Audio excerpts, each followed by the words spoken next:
ನಮಸ್ಕಾರ. ಕರ್ನಾಟಕದಲ್ಲಿ ಈಗ ಷೇರು ಮಾರುಕಟ್ಟೆ ಏನು ಹೇಳ್ತಾ ಇದೆ ಅಂತ ತಿಳ್ಕೊಳ್ಳೋ ಸಮಯ. ನಿಫ್ಟಿ ಸೆನ್ಸೆಕ್ಸ್ ಏನು ಹೇಳ್ತಾ ಇದೆ ಅನ್ನೋದನ್ನ ತಿಳಿಯೋಣ. ವೀಕ್ಷಕರೇ, ನಿನ್ನೆ ಕ್ಲೋಸ್ ಆಗಿರೋದು ಯಾವ ರೀತಿ ಅನ್ನೋದನ್ನ ನಾವು ನೋಡೋಣ. ಆದರೆ ಪ್ಲಸ್ ಇದೆ, ಹಾಗಾಗಿ ಸ್ವಲ್ಪ ಸಮಾಧಾನದ ವಿಷಯ. ಯಾರ್ಯಾರು ಷೇರು ಮಾರುಕಟ್ಟೆ ಇಂಟ್ರೆಸ್ಟೆಡ್ ಇದ್ದಾರೋ ಅವ್ರಿಗೆ ಒಂದು ಸ್ವಲ್ಪ ಸಮಾಧಾನದ ವಿಷಯ.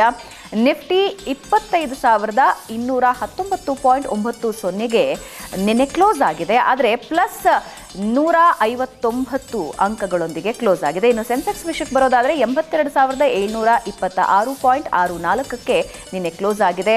ಪ್ಲಸ್ 539.83ಕ್ಕೆ ಕ್ಲೋಸ್ ಆಗಿದೆ. ಸೊ ಷೇರು ಮಾರುಕಟ್ಟೆದಾರರಿಗೆ ಒಂಚೂರು ಸಮಾಧಾನದ ವಿಷಯ. ಹಾಗಾದರೆ ಯಾವ ಕಂಪನಿಗಳು ಏರಿಕೆ ಕಂಡುವು ಇಳಿಕೆ ಕಂಡುವು ಅನ್ನುವ 5 ಕಂಪನಿಗಳನ್ನು ನಾವು ನಿಮ್ಮ ಮುಂದೆ ಇಡ್ತಾ ಇದ್ದೀವಿ.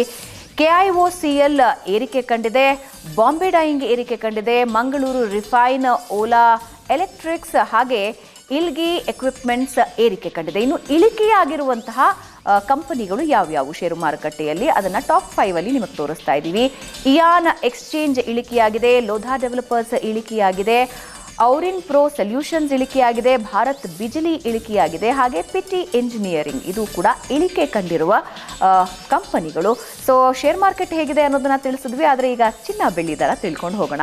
24 ಕ್ಯಾರೆಟ್ನ ಪ್ರತಿ 10 ಗ್ರಾಮ್ ಚಿನ್ನಕ್ಕೆ 1,02,330 ರೂಪಾಯಿ ನಿನ್ನೆ ಇತ್ತು. ಇವತ್ತಿನ ಬೆಲೆ 1,02,340 ರೂಪಾಯಿ ಪ್ಲಸ್ 10 ರೂಪಾಯಿ ಜಾಸ್ತಿ ಆಗಿದೆ. ಇನ್ನು 22 ಕ್ಯಾರೆಟ್ನ 10 ಗ್ರಾಮ್ ಚಿನ್ನಕ್ಕೆ ನಿನ್ನೆ ಇದ್ದಿದ್ದು 93,800 ರೂಪಾಯಿ, ಇವತ್ತು 93,810 ರೂಪಾಯಿಗೆ ಏರಿಕೆಯಾಗಿದೆ. ಅಂದರೆ 10 ರೂಪಾಯಿ ಏರಿಕೆಯಾಗಿದೆ.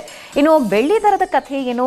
1 ಕೆಜಿ ಬೆಳ್ಳಿಗೆ ನಿನ್ನೆ ಇದ್ದ ದರ 1,19,000 ರೂಪಾಯಿ, ಇವತ್ತು 1,19,100 ರೂಪಾಯಿ ಏರಿಕೆಯಾಗಿದೆ. ಪ್ರತಿದಿನ ಕೂಡ ಚಿನ್ನ ಬೆಳ್ಳಿ ದರದಲ್ಲಿ ಏರಿಕೆ ಆಗ್ತಾನೆ ಇದೆ.